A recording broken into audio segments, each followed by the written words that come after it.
당신이 찾던 지식교양? 공평한 뉴스, 국민의 시선?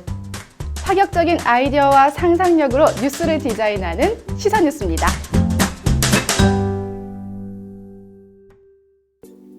안녕하세요. 김지영입니다.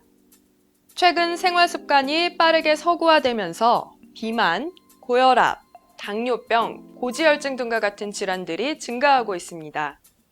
특히 이와 같은 질병들을 여러 개 갖고 있는 경우를 대사증후군이라고 하는데요. 건강보험심사평가원 통계 자료에 따르면 대사증후군 환자가 2014년에 비해 2016년에 약 5.4배가량 늘었다고 합니다. 오늘 건강프라임에서는 현대인들에게서 많이 발생하고 있는 대사증후군에 대해 알아봅니다. 대사증후군은 뚜렷한 증상이 없다는 것이 특징입니다.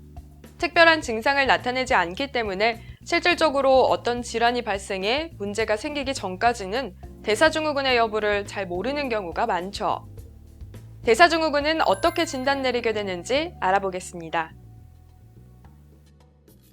대사증후군을 진단 내리는 기준에는 5가지가 있습니다.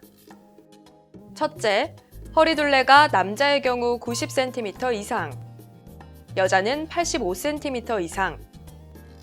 둘째, 공복혈당이 110dl당 밀리그램 이상. 셋째, 중성지방이 150dl당 밀리그램 이상.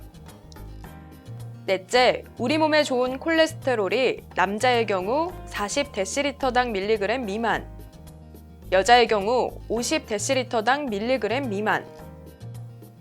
마지막으로 혈압이 수축기 130 수은주 밀리미터, 이완기 85 수은주 밀리미터 이상인데요.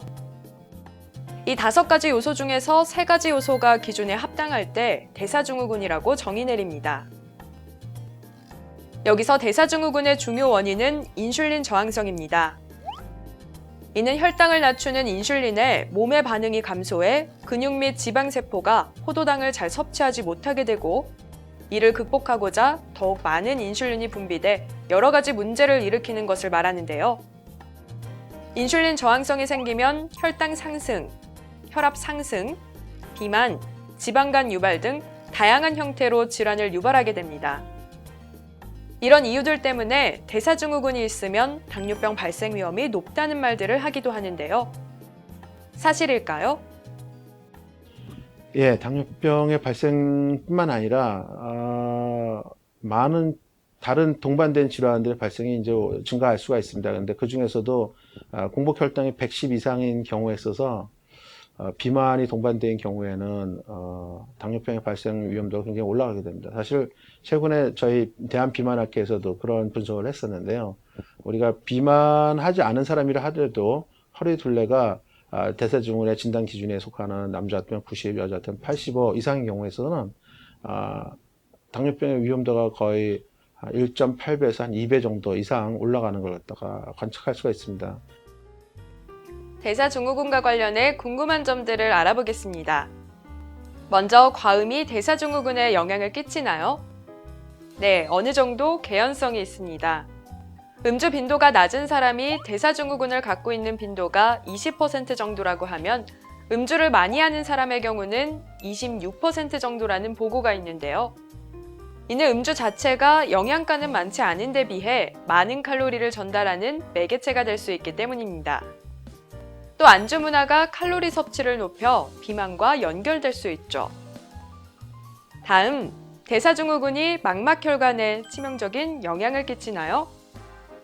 치명적이라고 할 수는 없지만 연관성이 있기는 합니다.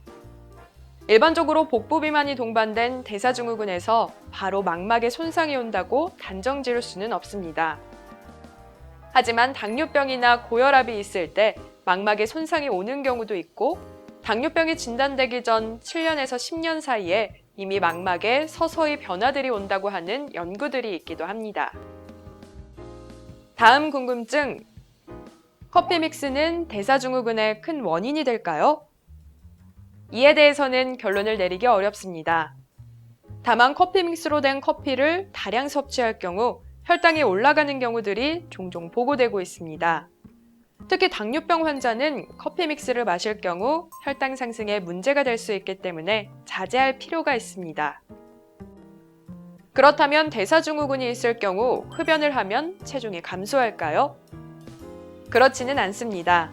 흡연자가 담배를 끊으면 간혹 체중이 늘기 때문에 흡연을 하면 체중이 오히려 줄지 않을까 생각할 수도 있는데요.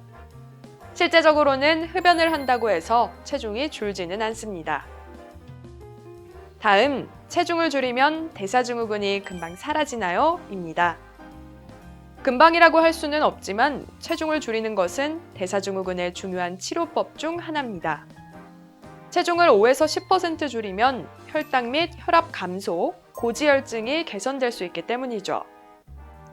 물론 마른 사람이 체중을 줄이는 것이 아닌 비만한 사람의 체중 감소가 대사증후군의 여러 요소들을 줄일 수 있다는 겁니다. 마지막 궁금증, 수면 시간도 대사증후군에 영향을 끼칠까요? 인데요. 전문가의 답변을 들어보겠습니다. 우리가 가장 건강한 수면 시간을 갖다 7시간이라고 얘기하고 있어요. 그래서 수면 시간도 중요하고 수면의 질도 중요하고 이 모든 게 이제 굉장히 중요한 부분들이고요. 그 중에서 수면 시간이 7시간을 갖는 사람들이 가장 오래 산다고 되어 있습니다. 만약에 수면의 시간이 줄어들거나 아니면 수면의 질이 좋지 않은 경우에 있어서는 그로 인해서 우리가 체중의 증가와 연관될 수 있다, 비만과 연관된다 그런 얘기를 또 많이 하기 때문에 그런 면에서는 대사증후군과 연관성을 갖다 우리가 생각해 볼 수가 있습니다. 실제적으로 수면이 박탈되어 있는 그런 상태로 오랫동안 있었던 사람들한테는 섭식 장애가 유발되고 그로 인해서 비만해지는 그런 경우들을 또 우리가 임상적으로 볼 수가 있습니다. 따라서 아마도 수면 장애가 더 많이 대사증후군과 연관될 것이라고 생각됩니다. 대사증후군을 예방하기 위해서는 개개인의 생활습관 개선 노력도 중요하지만 사회가 갖고 있는 문화적인 요소들의 변화도 중요합니다. 그래서 가능한 어렸을 때 아이들이 유해한 환경에 노출되지 않도록 사회와 어른들의 노력이 필요하죠. 이와 함께 좀 더 활발하게 활동하고 운동할 수 있는 환경이 마련돼야 하는데요. 이와 같은 사회와 개인의 노력으로 대사증후군 예방에 한 걸음 더 다가가길 바랍니다.